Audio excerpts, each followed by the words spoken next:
Assalamualaikum teman-teman, welcome back to my YouTube channel.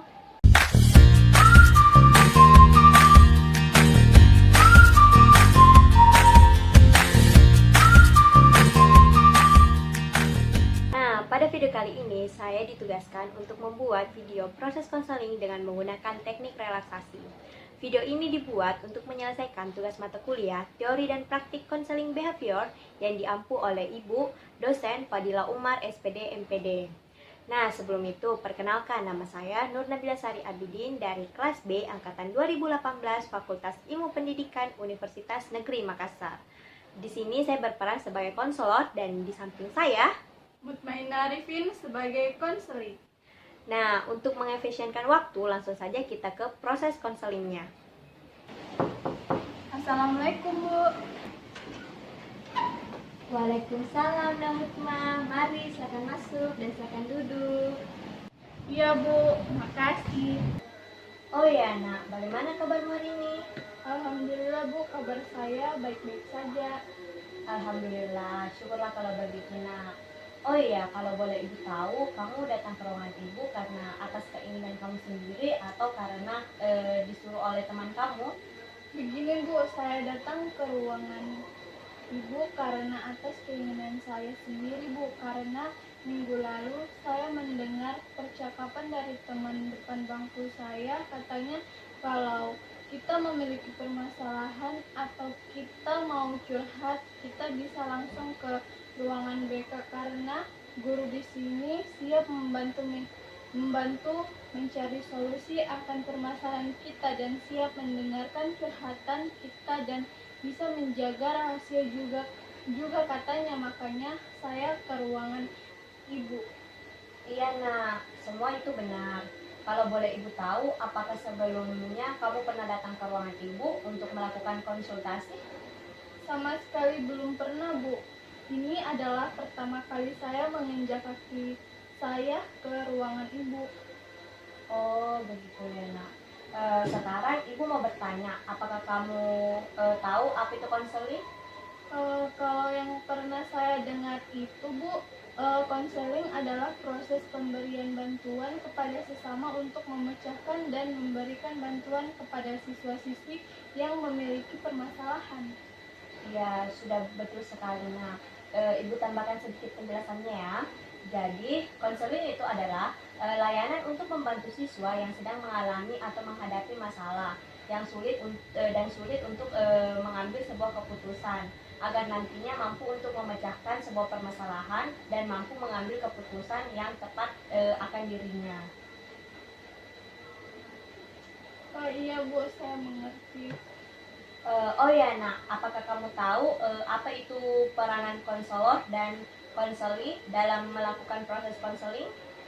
Saya tidak tahu sama sekali, Bu.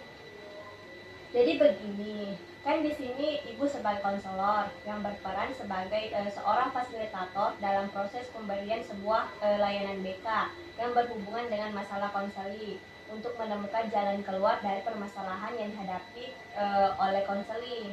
Sedangkan kamu sendiri itu harus berperan aktif untuk mengemukakan masalah dan mengkaji berbagai macam kemungkinan jalan keluar dari permasalahan itu. Iya, Bu, saya paham. Saya akan berperan aktif dalam konsul ini. Tetapi, Bu, saya mau masalah saya yang ini tidak boleh diketahui oleh siapapun. Itu kecuali kita berdua. Iya, Nak, siap. Tapi Nak, perlu Nak mengetahui kalau konselor itu sebagai organisasi profesional yang mana diatur oleh kode etik di mana konselor harus menjamin kerahasiaan klien. Jadi Nak Mutma, kamu tidak usah khawatir hal itu sebab kami selaku konselor pasti akan merahasiakan masalah konseli kepada orang lain. Baik, Bu, saya merasa lega setelah mendengar apa yang Ibu katakan. Sekali lagi terima kasih banyak, Bu. Iya, Nak, alhamdulillah Ibu senang karena melihat kamu bersemangat untuk mencari jalan keluar akan permasalahanmu. Baiklah, sebelum itu kita mulai menyepakati masalah waktu terlebih dahulu. Konseling kita pada hari ini yaitu memerlukan waktu 2-3 bahkan 4 kali pertemuan, yang setiap pertemuan itu sekitar 45 menit dalam pertemuan. Tetapi nak, sepertinya ibu katakan tadi, jika kamu aktif mengungkapkan permasalahanmu dan aktif dalam memikirkan jalan keluar dari masalahmu ini, mungkin masalah kamu ini akan segera teratasi dan tidak terlalu banyak mengambil waktu. Tetapi kalau kamu tidak aktif dan tertutup, kemungkinan besar kamu akan memerlukan waktu yang lebih banyak lagi. Nah, bagaimana nak? Apakah kamu setuju? Baik Bu, saya sangat setuju dan saya sangat berharap agar masalah saya ini bisa cepat terselesaikan. Oke Lana, kan kita sudah membicarakan tentang kontrak waktu dan sudah menyepakati waktu yang digunakan. Sekarang ibu mau menanyakan, apa sih yang mengganjal di pikiranmu selama ini sampai kamu merasa tidak nyaman? Begini Bu, kan beberapa minggu lagi kita akan mengadakan ulangan sekolah. Tetapi saya merasa takut dan cemas Bu akan hal itu, dan saya sudah pesimis duluan, takut nantinya saya tidak berhasil Bu. Saya takut Bu, kejadian dan pengalaman saya yang kemarin dapat terulang lagi Bu. Dulu saya pernah gagal Bu pada saat ulangan sekolah Bu, dan sekarang saya mau berusaha agar bisa berhasil di ulangan nantinya Bu. Wah, bagus nak, kamu bisa berusaha agar bisa lebih baik lagi nak. Oh ya nak, kalau boleh ibu tahu, usaha apakah yang sudah kamu lakukan? Jadi saya sudah belajar dengan giat dan semaksimal mungkin, tetapi saya masih merasa pesimis dan takut. Kenapa kamu masih merasakan pesimis padahal tadi kamu sudah mengatakan bahwa kamu sudah belajar dengan giat? Iya sih Bu, tapi perasaan takut dan cemas itu masih ada. Jadi begini nak, kamu kan tadi mengatakan bahwa kamu selalu merasa takut dan cemas ketika kamu menghadapi ulangan sekolah karena kamu merasa trauma akan kejadian kamu di masa lalu. Dan sekarang kamu merasa pesimis lagi dan takut gagal untuk kesekian kalinya. Iya Bu, saya selalu merasakan itu Bu. Begini nak, tingkat yang paling penting itu kamu perlu merasakan takut dan cemas. Sedangkan tingkat yang agak penting itu kamu apa yang kamu rasakan itu malah berpengaruh terhadap konsentrasi kamu dalam menghadapi ulangan sekolah. Dan yang paling kurang penting itu yaitu perilaku kamu yang berpengaruh terhadap itu semua. Betul Bu, dan sekarang saya jadi bingung karena sebentar lagi saya akan mengadakan ulangan sekolah Bu, dan sekarang saya merasakan trauma Bu, dan takut serta cemas kejadian itu akan terulang lagi. Jadi begini nak, kamu tidak usah bingung. Memang terkadang itu kita harus merasakan sedih terlebih dahulu sebelum kita merasakan kebahagiaan. Jika kita pernah gagal di masa lalu, janganlah kamu menyimpan rasa sedih itu berlarut-larut sehingga menguasai dirimu. Akibatnya kamu akan menjadi takut dan cemas. Tetapi nak, jadikanlah kegagalanmu itu sebagai pengalamanmu. Maka kita harus mengambil pelajaran dari kegagalan kita supaya nantinya kita tidak jatuh lagi pada lubang yang sama untuk kedua kalinya. Iya Bu, saya paham, tetapi perasaan takut dan cemas itu selalu datang membayangi saya ketika saya sudah mendekati hari ulangan sekolah Bu. Begini nak, perasaan yang ragu-ragu itu adalah hal yang sangat wajar. Tetapi jangan sampai perasaan itu dapat menghambat kamu untuk terus maju. Kamu memang pernah gagal nak di masa lalu, tapi ingat nak, kegagalan adalah sebuah kesuksesan yang tertunda. Jadi janganlah kamu selalu merasa ragu-ragu akan kemampuan yang kamu miliki. Tetapi Bu, apakah saya akan berhasil di ulangan sekolah kali ini? Iya nak, tidak ada yang bisa kita lakukan selagi kita mau berusaha dan ada kemauan untuk melakukannya. Pasti tidak ada yang sia-sia, semua itu hanya butuh waktu saja nak. Intinya tetap semangat ya nak. Baik Bu, saya pasti sangat-sangat semangat dan senang, apalagi kalau nilai saya juga bagus. Baiklah nak, kalau begitu terlebih dahulu kamu dapat menetapkan dengan jelas tujuan yang ingin kamu capai. Dalam merumuskan tujuan, kamu harus mempertimbangkan siapa saja yang terlibat dalam permasalahanmu ini. Yang terlibat di sini itu Bu, hanya diri saya sendiri. Betul sekali nak. Kalau begitu, apa yang ingin kamu lakukan dalam mengatasi sebuah masalahmu ini nak? Begini Bu, saya harus bisa menghilangkan itu semua pada diri saya Bu. Iya nak, ibu paham. Kalau boleh ibu tahu, apakah kamu belum pernah mencoba untuk menghilangkan kecemasan yang ada pada dirimu sendiri nak? Saya pernah mencoba Bu, tetapi perasaan takut dan cemas tetap selalu ada dalam diri saya, yang selalu membayangi saya. Saya sudah tidak tahu apa yang harus saya lakukan. Dapatkah Ibu menunjukkan cara lain untuk mengatasi masalah saya ini? Wah, tentu saja nak. Setelah ibu mendengar cerita dari masalah kamu, ibu dapat memberikan alternatif yang mungkin dapat kamu lakukan, yaitu kamu dapat menggunakan teknik relaksasi, di mana teknik relaksasi merupakan usaha mengajari seseorang untuk rileks dengan menjadikan orang itu sadar tentang perasaan tegang dan perasaan-perasaan rileks kelompok-kelompok otot, utama seperti tangan, muka, leher, dada, bahu, punggung, dan perut, serta kaki. Tujuan jangka panjang dari relaksasi otot adalah agar tubuh dapat memonitor sesegera mungkin semua signal kontrolnya yang secara otomatis membebankan tegangan dan tidak diinginkan. Nah, bagaimana pendapatmu nak tentang apa yang ibu jelaskan? Baik Bu, saya sangat setuju dan saya sangat tertarik untuk mempelajari teknik relaksasi yang Ibu jelaskan tadi. Lana, karena kamu sudah tidak sabar untuk melakukan latihan, maka kita akan memulainya sekarang. Pada dasarnya, kita belajar menguasai tegangan badan kita. Beberapa orang dapat menguasai, tetapi pada tempat tegangan, biasanya badanmu akan lebih tegang, walaupun mungkin kamu tidak menyadarinya. Jika kamu dapat belajar mengenai tegangan otot, maka dan merilekskan ototmu, maka keadaan rileks itu dapat menolong mengurangi kecemasan dan rasa takut yang ada pada diri kamu. Apa yang akan kita lakukan adalah membantu untuk mengenali jika badanmu rileks dan jika badanmu tegang, dengan sengaja menegangkan dan merilekskan kelompok otot yang berbeda dalam badanmu.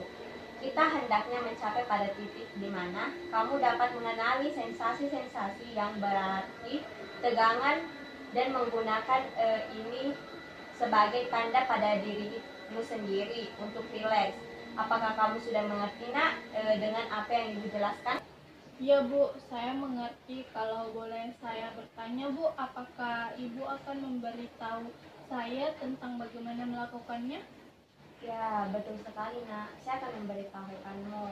Pertama-tama, saya akan menunjukkan kepada kamu sehingga kamu dapat memahaminya. Satu hal yang perlu kita lakukan sebelum memulai adalah agar kamu sedapat mungkin merasa nyaman, dan sekarang kamu perbaiki posisi dudukmu dan cari yang mana membuatmu merasa nyaman. Baik Bu, saya sudah merasa nyaman duduk di sini. Baiklah, nah sekarang saya akan menunjukkan kepada kamu bagaimana kamu dapat tegang lalu merasakan merilekskan otot-ototmu. Saya akan memulai dari tangan kanan, yaitu seperti mengepal, baru mengepal lagi tangan kiri, baru melepas, angkat tangan, lepaskan juga, relax. Nah, seperti itu. Nah, nanti ada beberapa cara untuk merilekskan otot-otot. Apakah contoh ini dapat kamu ikuti nak? Iya Bu, tapi tidak perlu melakukan itu semua. Iya nak, tidak perlu. Oke lah nak.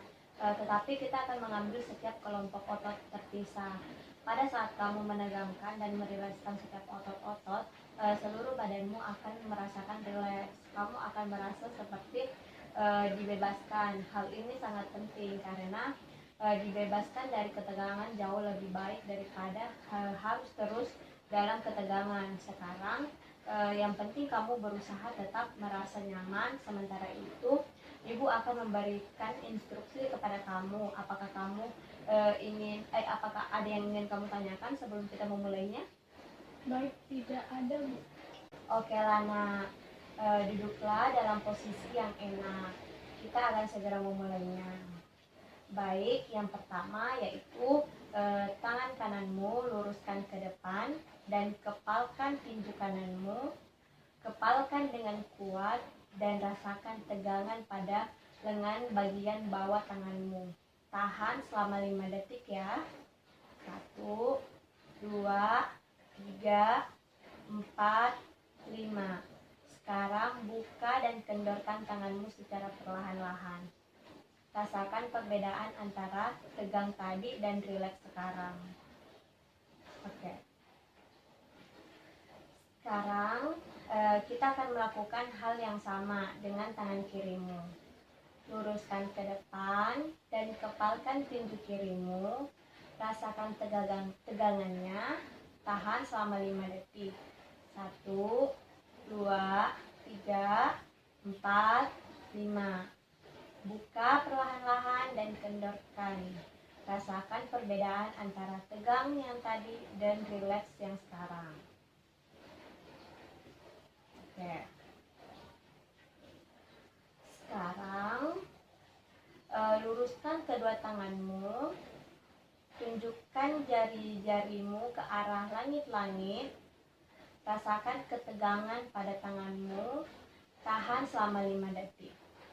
1, 2, 3, 4, 5.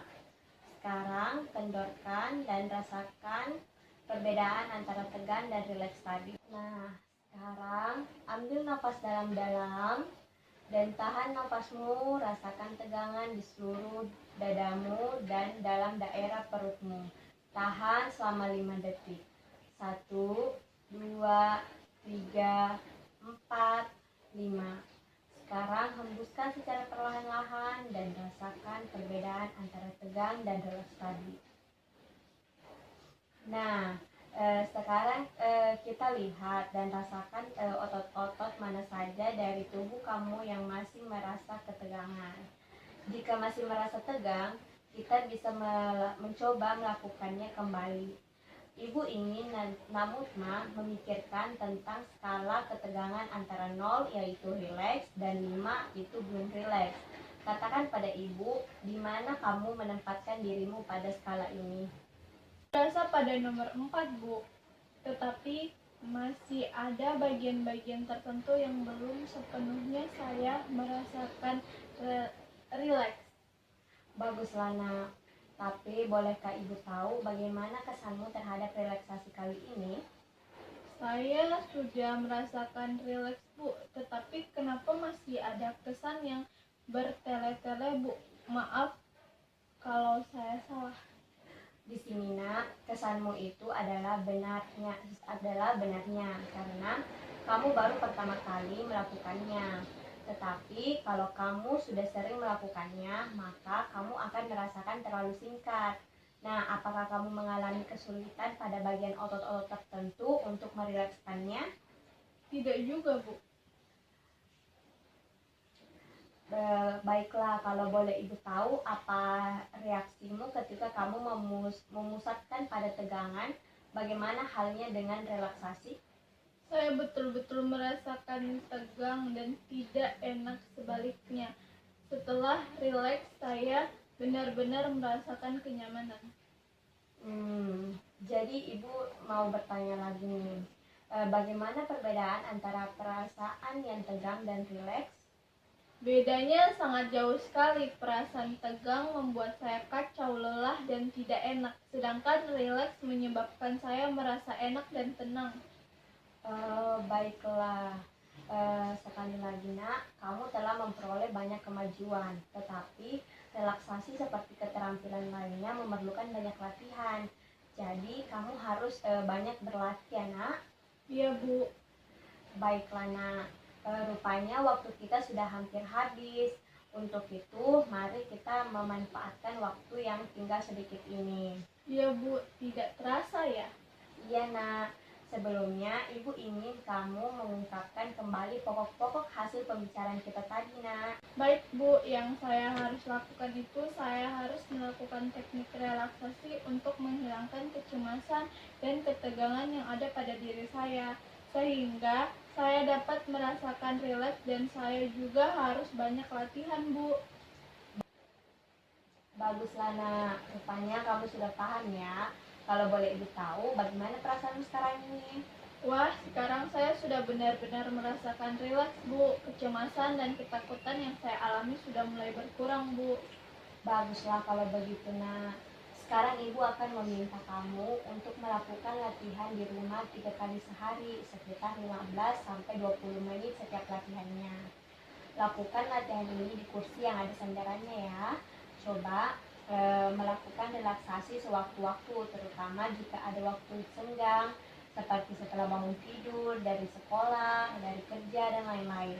Cobalah untuk menghindari gangguan seperti bunyi telepon dan orang yang ingin ketemu denganmu.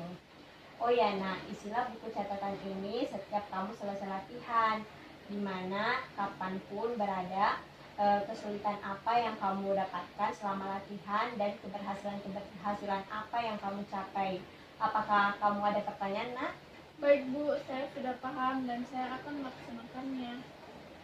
Baiklah, agar kamu nantinya tidak melupakan pokok-pokok pembicaraan kita tadi, maka catatlah yang ibu buat ini bisa kamu bawa pulang ya nak. Baik Bu, terima kasih ya. Baiklah nak, kalau kamu tidak keberatan, kita akan bertemu lagi di sini pada hari dan jam yang sama untuk membicarakan pengalaman kamu selama berlatih di rumah ya nak. Iya Bu, saya setuju sekali. Dengan cara itu saya akan tahu di mana letak kekurangan saya dan dalam berlatih. Oke lah nak, ibu rasa sudah cukup sampai di sini dulu pertemuan kita kali ini. Sampai jumpa di pertemuan kita selanjutnya ya. Makasih nak Mutma. Iya Bu, makasih kembali. Assalamualaikum Bu. Waalaikumsalam nak Mutma. Nah, sekian video proses konseling dengan menggunakan teknik relaksasi. Apabila ada kesalahan kata, mohon dimaafkan ya. Wabillahi taufiq wal hidayah. Wassalamualaikum warahmatullahi wabarakatuh. Jangan lupa like, comment, and subscribe ya. Dah.